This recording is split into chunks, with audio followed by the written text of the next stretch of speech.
kept running to the hospital because my aura was half depleted, and I couldn't dash because it was risk depleting all my aura, rendering me on the edge of death. I looked behind me, only to see the 2 guards from the campus close behind me with 2 cursed katanas with my name on it. I ran as fast as possible. Suddenly I saw a purple beam come out of nowhere and take down both the guards. I looked up. It was Takanashi's sister, Yuki. She dashed over to me and asked me, with a worried face, what happened. I told her to wait until we got Takanashi to the hospital, and within seconds, Yuki made a shadow portal appear. We went through it, and it dropped us in front of the hospital. The nurses told us to wait outside in the waiting room, and then took Takanashi in.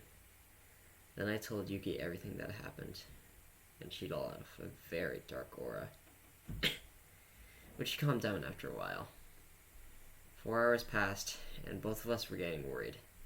Then Takanashi popped his head out the door and told me and Yuki that he was fine. It was just a few burns and scratches. After the 3 of us left the hospital and went home. The next day I met up with Takanashi as usual. The campus returned to normal, and so did my classes. And the bad omen vanished just like that after yesterday's incident. But there was one more thing that I needed to do. I headed back to the other side of the campus where the incident with the boss of the gang took place, and yet it was still there. I grabbed the cursed katana and casted a very powerful fireball spell onto the katana, destroying it permanently, so that Lyle's abilities would never be misused again. I left the site right after the investigation team came. The day continued as usual. "Hey you!" I heard. I looked behind me, only to see the top student at the school, Cherry Yasuki. Then the words came out of her mouth, made me worry. "I challenge you to a duel." I denied her, but she kept persisting until finally I accepted. Cherry was a tri-elemental, but no one except Takanashi knew that I was a tri-elemental.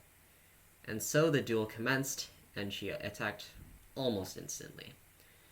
But I just blocked most of her attacks until I casted a spell, which was just a basic blue fireball spell, and hit her, which I was surprised that I hit her with my first try in 1 hit. I checkmated her and knocked her down in 1 hit. Cherry stood up after the hit and said, "You just got lucky," with a very weak voice. I left her there as the state that she was in was not suitable for duel or combat. For that matter, the next day. Cherry gave me a cold glare during class, as if it was a threat. Then, after class, a wind spill almost hit me. I looked back to see who casted that wind spill, and it turns out it was Cherry. After, she started chasing me around the campus afterward, until I reached a dead end. I could see Cherry getting another wind spell ready. End of GS55 Lore Story Part 5, A New Foe, to be continued in GS55 Lore Story Part 6, Strange Outcome. And I'll see you guys then. See you guys next episode.